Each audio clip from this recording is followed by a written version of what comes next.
Hello दोस्तों, स्वागत है आपके अपने यूट्यूब चैनल इन्फॉर्मर आज पे। दोस्तों, जैसे कि आपको पता होगा, दिल्ली यूनिवर्सिटी ने एक ऑफिशियल नोटिस जारी करते हुए ये क्लियर कर दिया है कि 2023-24 सेशन से दिल्ली यूनिवर्सिटी अब सारे एडमिशन, चाहे वो यूजी कोर्स हो या पीजी कोर्स हो, उसके एडमिशन सीयूईटी यानी सेंट्रल यूनिवर्सिटी एंट्रेंस टेस्ट के तहत लिया करेगी। आपको पता ही होगा, दिल्ली यूनिवर्सिटी के अंदर जो बीएड का कोर्स होता है वो पीजी मॉड्यूल के साथ लिया जाता है। तो आगे से यानी 2023-24 सेशन से बीएड का कोर्स जो होगा दिल्ली यूनिवर्सिटी में, उसका भी एडमिशन सीयूईटी के तहत ही होगा। तो दोस्तों, आज की वीडियो में हम ये जानने वाले सीयूईटी के तहत जो एग्ज़ाम होने वाला है दिल्ली यूनिवर्सिटी में बीएड कोर्स के एडमिशन की रिगार्डिंग, तो उसका कंप्लीट जो सिलेबस होगा वो सब देखेंगे। एंट्रेंस एग्ज़ाम का पैटर्न क्या होगा ये सब देखेंगे। साथ ही साथ फॉर्म इस साल कब आएगा, 2023 में फॉर्म कब तक रिलीज़ हो जाएगा दिल्ली यूनिवर्सिटी बीएड एडमिशन का, एलिजिबिलिटी क्राइटेरिया क्या होता है, फ़ीस स्ट्रक्चर क्या है, और भी बहुत सारी चीज़ें हम इस वीडियो में कवर करने वाले हैं। तो दोस्तों, अगर आप बीएड करने के बारे में सोच रहे हो वो भी दिल्ली यूनिवर्सिटी से, तो आपके लिए ये वीडियो बहुत ज़्यादा इंपॉर्टेंट है। और आप ये पूरा वीडियो कंप्लीट देख लेते तो आपके पास कोई भी क्वेश्चन नहीं रह जाएगा दिल्ली यूनिवर्सिटी बीएड से रिगार्डिंग। तो चलिए दोस्तों, ज़्यादा टाइम वेस्ट ना करते हुए वीडियो शुरू करते हैं। सबसे पहले, जैसे कि आपको पता होगा, दिल्ली यूनिवर्सिटी के अंदर सिर्फ और सिर्फ 4 कॉलेजेस ही है जो बीएड का कोर्स ऑफर करती है। एक आपका डिपार्टमेंट ऑफ एजुकेशन, जिसे सेंट्रल इंस्टीट्यूट ऑफ एजुकेशन कहा जाता है। ये कोएड कॉलेज है जिसमें गर्ल्स और बॉयज़ दोनों ही एडमिशन ले सकते हैं। और इसमें बीएड के वेरियस टीचिंग सब्जेक्ट के तहत आपको बीएड कराई जाती है। वही दूसरा जो कॉलेज है लेडी इरविन कॉलेज, ये प्योरली गर्ल्स कॉलेज है। इसमें सिर्फ और सिर्फ गर्ल्स एडमिशन ले सकती है। और ये सिर्फ और सिर्फ बीएड में जो होम साइंस सब्जेक्ट है उसमें आपको बीएड करवाती है। वही जो तीसरा कॉलेज है वो है महर्षि वाल्मीकि कॉलेज ऑफ एजुकेशन। ये भी कोएड कॉलेज है। इसमें भी गर्ल्स और बॉयज़ दोनों एडमिशन ले सकते हैं। और इसमें भी वेरियस जो टीचिंग सब्जेक्ट है उसके तहत आपको बीएड प्रोवाइड की जाती है। और लास्ट हमारा Shyama Prasad Mukherjee college for women, ये सिर्फ और सिर्फ वुमेन्स यानी गर्ल्स के लिए है। और ये भी वेरियस टीचिंग सब्जेक्ट में आपको बीएड प्रोवाइड करती है। यानी इन शॉर्ट अगर देखा जाए तो टोटल मिला के 4 तो कॉलेज है ऐसे, लेकिन इसमें से 2 ही ऐसे कॉलेजेस हैं जो गर्ल्स और बॉयज़ दोनों के लिए ओपन है। और इसमें भी अगर देखा जाए तो इन चारों में से एक जो कॉलेज है लेडी इरविन कॉलेज, उसमें सिर्फ और सिर्फ आप बीएड के होम साइंस सब्जेक्ट में ही एडमिशन ले सकते हो। तो जाहिर सी बात है, बीएड जो होता है दिल्ली यूनिवर्सिटी में उसमें सीट्स काफ़ी कम होती है, तो कंपटीशन काफ़ी ज़्यादा हाई जाता है इसके अंदर। और आपको पता ही होगा, दिल्ली यूनिवर्सिटी जो है एक प्रेस्टिजियस कॉलेज यूनिवर्सिटी में आता है। और आप यहाँ से बीएड कर लेते हो तो काफ़ी ज़्यादा चांसेस आपके बढ़ जाते हैं आगे आपकी ग्रोथ से रिगार्डिंग। आप आगे बढ़ करके काफ़ी अच्छा एक टीचर प्रूफ हो सकते हो। तो दिल्ली यूनिवर्सिटी से बीएड करना एक बहुत ही अच्छा ऑप्शन है। तो ये तो हो गई बात कि कौन कौन सी कॉलेजेस है दिल्ली यूनिवर्सिटी के अंदर। और अगर फ़ीस की बात करें तो जैसे कि आपको अपने स्क्रीन पे दिख रहा होगा, डिपार्टमेंट ऑफ एजुकेशन की जो फ़ीस है 1 साल की 5,110 रुपये है। लेडी इरविन कॉलेज की जो फ़ीस है 1 साल की 34,985 रुपये है। महर्षि वाल्मीकि कॉलेज फॉर एजुकेशन की जो 1 साल की फ़ीस है 8,310 रुपये है। और Shyama Prasad Mukherjee college for women's की जो फ़ीस है 1 साल की 17,135 रुपये है। अब अगर एलिजिबिलिटी क्राइटेरिया की बात करें तो अगर आपको दिल्ली यूनिवर्सिटी से बीएड का कोर्स करना है तो इसका एलिजिबिलिटी क्राइटेरिया जो है थोड़ा सा बाकी यूनिवर्सिटी से अलग है। सबसे पहले आपने ग्रेजुएशन कंप्लीट कर रखी होनी चाहिए। ग्रेजुएशन में आपके मिनिमम 50% मार्क्स होने चाहिए। और अगर आपने कोई स्पेशलाइज्ड इन मैथ या मैथमेटिक्स या साइंस कर रखा है, बीटेक कर रखा है, इस टाइप की अगर आपके पास डिग्री है तो उस केस में आपको ग्रेजुएशन में आपके मिनिमम 55% मार्क्स होने चाहिए। ये तो पहला क्राइटेरिया है। दूसरा क्राइटेरिया, आप जिस भी टीचिंग सब्जेक्ट से अपना बीएड चूज़ कर रहे हो, फिल कर रहे हो, उस टीचिंग सब्जेक्ट में यानी उस सब्जेक्ट में आपने कम से कम 200 नंबर का आपने अपने ग्रेजुएशन में पढ़ा होना चाहिए। और इसमें कम से कम आपके 50% मार्क्स होने चाहिए। तो इसमें 2 क्राइटेरिया, पहला तो आपकी ग्रेजुएशन कंप्लीट होनी चाहिए मिनिमम 50% मार्क्स के साथ। और दूसरा ये क्राइटेरिया है कि आप जिस भी टीचिंग सब्जेक्ट को चूज़ कर रहे हो उससे आपने अपने ग्रेजुएशन लेवल पर पढ़ा होना चाहिए। और वो भी कम से कम 200 नंबर का पढ़ा होना चाहिए। और इसमें आपके मिनिमम 50% मार्क्स होने चाहिए। फॉर एग्जाम्पल, अगर आप अपना टीचिंग सब्जेक्ट साइंस चूज़ कर रहे हो और साइंस में भी अगर बायोलॉजी या केमिस्ट्री या इंटीग्रेटेड साइंस या मैथमेटिक्स या फिजिक्स ऐसा कुछ सब्जेक्ट चूज़ करो तो वो सब्जेक्ट कम से कम अपने 200 नंबर का आपने अपनी ग्रेजुएशन में पढ़ा होना चाहिए। जैसे कि एग्जांपल के तौर पे अगर आप बायोलॉजी साइंस के अंदर अगर आप बायोलॉजी को as a teaching subject choose कर रहे हो तो उस केस में आपने बायोलॉजी अपनी ग्रेजुएशन में पढ़ा होना चाहिए, तभी आप एलिजिबल होगे। तो ऐसे करके होता है। जैसे कि बहुत सारे बच्चों का ये कन्फ्यूज़न होता है कि कॉमर्स वाले जो बच्चे जिन्होंने बीकॉम या बीकॉम ऑनर्स कर रखा है, क्या वो बीएड में एडमिशन ले सकते हैं दिल्ली यूनिवर्सिटी की? बिल्कुल। देखो, उन्होंने क्या होता है, इकोनॉमिक्स पढ़ रखी होती है अपने ग्रेजुएशन में। इकोनॉमिक्स जनरली बीकॉम में जो है 3 साल पढ़ाई जाती है। तो उस केसेस में आप सोशल साइंस को में अगर आप इकोनॉमिक्स को as a teaching subject choose करते हो तो आप बिल्कुल एलिजिबल होगे। इसके अलावा अगर आप बात करें अदर सब्जेक्ट की, तो अदर सब्जेक्ट में जैसे कॉमर्स है, साइकोलॉजी और सोशोलॉजी, इनमें ध्यान रखना, अगर आप अदर सब्जेक्ट को as a teaching subject choose कर रहे हो तो इन सब्जेक्ट में आपकी पोस्ट ग्रेजुएशन कंप्लीट होनी चाहिए। जैसे एज अ कॉमर्स अगर आप टीचिंग सब्जेक्ट चूज़ कर रहे हो तो उसके इसमें सिर्फ बीकॉम का रखा तो आप एलिजिबल नहीं होगे। आपको आपको अपनी एमकॉम भी कंप्लीट कर लेनी चाहिए। वही अदर सब्जेक्ट के लिए जैसे साइकोलॉजी है या सोशोलॉजी, इसके लिए भी आपकी पोस्ट ग्रेजुएशन कंप्लीट होनी चाहिए, तभी आप एलिजिबल माने जाओगे दिल्ली यूनिवर्सिटी के इन टीचिंग सब्जेक्ट में एडमिशन के रिगार्डिंग। तो आई होप आपको जो बीएड के दिल्ली यूनिवर्सिटी के अंदर जो बीएड का एडमिशन होता है उसकी एलिजिबिलिटी क्राइटेरिया समझ आ गया होगा। अब हम बात कर लेते हैं इसके एंट्रेंस एग्जाम पैटर्न की। तो सबसे पहले बात यहाँ से आपको ध्यान देना शुरू करना है। देखो, अगर बात करें तो ये पुराना है, ओल्ड सिलेबस है ये। दिल्ली यूनिवर्सिटी की अगर बात करें तो पहले जो एंट्रेंस एग्ज़ाम होता था उसमें जो एडमिशन लेती थी दिल्ली यूनिवर्सिटी, वो इस पैटर्न पे लेती थी।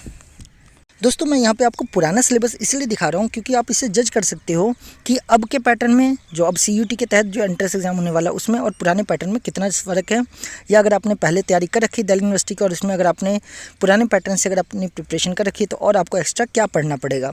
तो जैसे कि आपको पता होगा दोस्तों, दिल्ली यूनिवर्सिटी में जो पहले बीएड कोर्स में एडमिशन होता था उसका एंट्रेंस एग्जाम जो होता था, जिसे दिल्ली यूनिवर्सिटी एंट्रेंस टेस्ट कहते थे, उसमें 100 क्वेश्चन आते थे।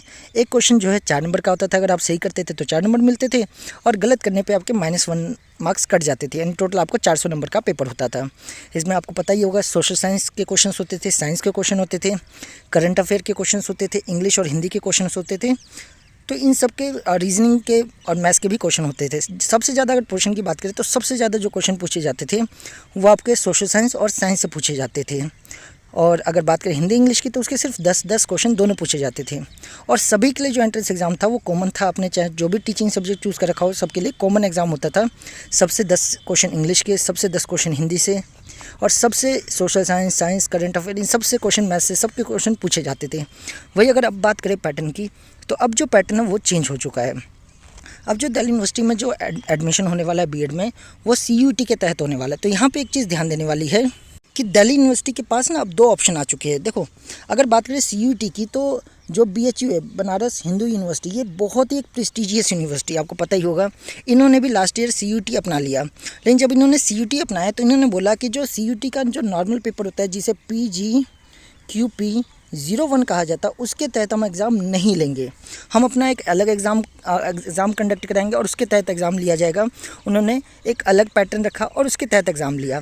तो देखा जाए तो अभी तक जितनी भी सेंट्रल यूनिवर्सिटीज़ है जिन्होंने अपना ये जो सीयूटी है उसे अडॉप्ट किया, उसमें से 99 मतलब हर यूनिवर्सिटी ने PGQ01 को जो है वो अडॉप्ट किया एज अपना एंट्रेंस एग्ज़ाम। लेकिन जो BHU एक एक्सेप्शन है, उसने अपना अलग एंट्रेंस एग्ज़ाम का पैटर्न चूज़ किया है। तो हो सकता है यहाँ पे दिल्ली यूनिवर्सिटी भी कह दे कि हम अपना एक अलग टाइप का एंट्रेंस एग्ज़ाम लेंगे जिसमें ये सारी चीज़ें होगी और ये पैटर्न होगा। लेकिन फ़िलहाल 99% चांसेस है कि दिल्ली यूनिवर्सिटी जो है वो नॉर्मल जो पैटर्न चल रहा है CUET का, दैट इज़ PGQP01, उसके तहत ही एग्ज़ाम लेगी। तो इस वीडियो में हम PGQP01 का जो सिलेबस है उसे डिस्कस करने जा रहे हैं और 99% चांस है कि दिल्ली यूनिवर्सिटी भी इसी एंट्रेंस एग्ज़ाम को ही फॉलो करने वाली है। तो जैसे कि आपको पता ही होगा, दिल्ली जो भी सेंट्रल यूनिवर्सिटी जो है, जो भी बीएड का एडमिशन CUET के तहत लेती है, वो PGQP01 को फॉलो करती है। तो PGQP01 जो है उसका सिलेबस की बात करें तो उसमें 100 क्वेश्चन पूछे जाते हैं। एक क्वेश्चन जो है 4 नंबर का होता है, अगर आप सही करते हो तो 4 नंबर मिलते हैं और गलत करने पे जो है -1 की नेगेटिव मार्किंग होती है। यानी देखा जाए तो मार्क्स तो सेम है, लेकिन यहाँ पे फ़र्क क्या है, यहाँ पे ना जो CUET में जो बीएड का एग्ज़ाम होता है उसमें जो है 2 पार्ट होते हैं, पार्ट ए और पार्ट बी। पार्ट ए में जो 25 क्वेश्चन पूछे जाते हैं लैंग्वेज के। अब लैंग्वेज में आप जब फॉर्म फिल करोगे तो उस टाइम आपकी मर्ज़ी होती है, आप हिंदी चूज़ करो या इंग्लिश चूज़ करो। जिस भी सब्जेक्ट को आप लैंग्वेज को आप चूज़ करोगे उसी के 25 क्वेश्चन पूछे जाएंगे। दिल्ली यूनिवर्सिटी में जो पहले एग्ज़ाम होता था उसमें कंपलसरी 10 क्वेश्चन हिंदी और 10 क्वेश्चन इंग्लिश के होते ही होते थे, आपके पास कोई ऑप्शन नहीं था। लेकिन यहाँ पे क्या है, आप फॉर्म फिल करते टाइम चूज़ कर सकते हो आपको हिंदी का एग्ज़ाम देना है या इंग्लिश का। जिस भी आप लैंग्वेज को चूज़ करोगे उसके आपके 25 क्वेश्चन होंगे पार्ट ए में, और पार्ट बी जो होगा उसमें 75 क्वेश्चन होंगे जो कि डोमेन नॉलेज को टेस्ट किया जाएगा, जिसमें teaching aptitude, social science, mathematics और साइंस को कवर किया जाएगा। अभी हम डिटेल में देखेंगे इनके अंदर भी क्या क्या चीज़ें आती है। तो जैसे कि हमने अभी डिस्कस किया, जो CUET में जो एग्ज़ाम होता है उसमें सबसे पहले आप CUET के अंदर जो बीएड का एग्ज़ाम होता है उसमें सबसे पहले PGQP01 को फॉलो किया जाता है। इसमें 2 पार्ट होते हैं, पार्ट ए सेक्शन ए और सेक्शन बी। सेक्शन ए में 25 क्वेश्चन होते हैं और इसमें इंग्लिश या हिंदी दोनों में से कोई एक आपको चूज़ करना होता है।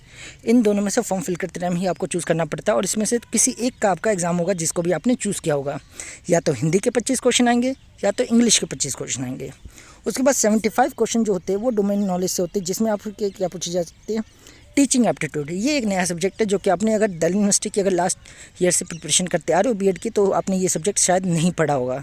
तो टीचिंग एप्टीट्यूड के उसमें 25 क्वेश्चन होंगे, GK related to school education, books, films, institution, award, इससे रिलेटेड क्वेश्चन होंगे, मैथमेटिक्स से रिलेटेड क्वेश्चन होंगे, science and environment, social science और arts, music, yoga, theatre, sports से रिलेटेड क्वेश्चन होंगे। तो ये पूरा पैटर्न होने वाला है। अगर दिल्ली यूनिवर्सिटी जो है सीयूटी का जो एग्ज़ाम, सीयूटी को अडॉप्ट करने के बाद अगर जो बीएड का एडमिशन है वो PGQP 01 के तहत ही लेती है, तो ये पूरा पैटर्न होगा। 25 क्वेश्चन आपके इंग्लिश हिंदी में से किसी एक सब्जेक्ट पूछे जाएंगे और बाकी जो 75 क्वेश्चन होंगे उसमें से teaching aptitude, GK related to school education, books, films, institute, award, mathematics, social science, environment, social science, arts, music, yoga, theatre, इन सबसे क्वेश्चन होंगे। तो आई होप आपको पैटर्न समझ आ गया होगा। तो अब देखो, अब बच्चों का मेन कन्फ्यूज़न क्या है कि हमने जो पहले तैयारी की है और इसमें क्या कोई फ़र्क है। तो अगर आप ध्यान से चीज़ों को देखोगे तो हिंदी और इंग्लिश तो पहले भी पूछा जाता था। पहले क्या था, आपको हिंदी और इंग्लिश दोनों पढ़ना पड़ता था। तो अगर आप पहले से तैयारी करते आ रहे हो तो आपकी हिंदी और इंग्लिश दोनों पे कमांड होगी ही होगी। बाई चांस अगर किसी की कोई एक पोर्शन कमज़ोर है, जैसे हिंदी कमज़ोर है तो आप इंग्लिश भी चूज़ कर सकते हो, और इंग्लिश कमज़ोर है तो आप हिंदी चूज़ कर सकते हो। तो यहाँ पे देखा जाए तो एक प्लस पॉइंट मिल गया स्टूडेंट को। और बाकी आप सेक्शन बी को देखोगे तो सारी चीज़ें तो वही है, मैथमेटिक्स वही है, science and environment, social science, arts, music, yoga, theatre, sports, GK, ये सब क्वेश्चन तो पहले भी पूछे जाते थे। करंट अफेयर के अंदर, सोशल साइंस के अंदर, साइंस के अंदर, मैथमेटिक्स, रीजनिंग, इन सब के अंदर ये सारी चीज़ें पूछी जाती थी। ऊपर यहाँ बेनिफिट क्या है, रीजनिंग को हटा दिया गया है। तो देख सकते हो पहले जो दिल्ली यूनिवर्सिटी एग्जाम लेती थी उसमें रीजनिंग भी शामिल था, लेकिन अब रीजनिंग को हटा दिया गया है सीयूटी के अंदर। तो आपको रीजनिंग नहीं पढ़ना, हिंदी इंग्लिश में आपको ऑप्शन मिल गया कि आपका जो स्ट्रॉन्ग पोर्शन है आप उसको चूज़ करके आप सिर्फ और सिर्फ उसका एग्ज़ाम दे सकते हो। तो ये 2 प्लस पॉइंट मिल गए। और एक नेगेटिव चीज़ आप कह सकते हो कि आपको एक्स्ट्रा टीचिंग एप्टीट्यूड पढ़ना पड़ेगा। और विश्वास करो, टीचिंग एप्टीट्यूड जो सब्जेक्ट है सच में बहुत ज़्यादा इजी है। टीचिंग एप्टीट्यूड को अगर आप पढ़ने बैठोगे तो आप खुद कहोगे ये कितना आसान है, काश ये पहले होता। तो टीचिंग एप्टीट्यूड से डरने की ज़रूरत नहीं, बहुत ही आसान सब्जेक्ट है। तो दोस्तों, मैंने यहाँ पे पूरी तरह से आपको बताने की कोशिश की कि जो दिल्ली यूनिवर्सिटी है अब सीयूटी का जो एग्ज़ाम के तहत जो बीएड का एडमिशन लेने जा रही है उसका क्या एग्जामिनेशन पैटर्न होगा, और दिल्ली यूनिवर्सिटी के बीएड से रिलेटेड सारी चीज़ों को मैंने कवर करने की कोशिश की है।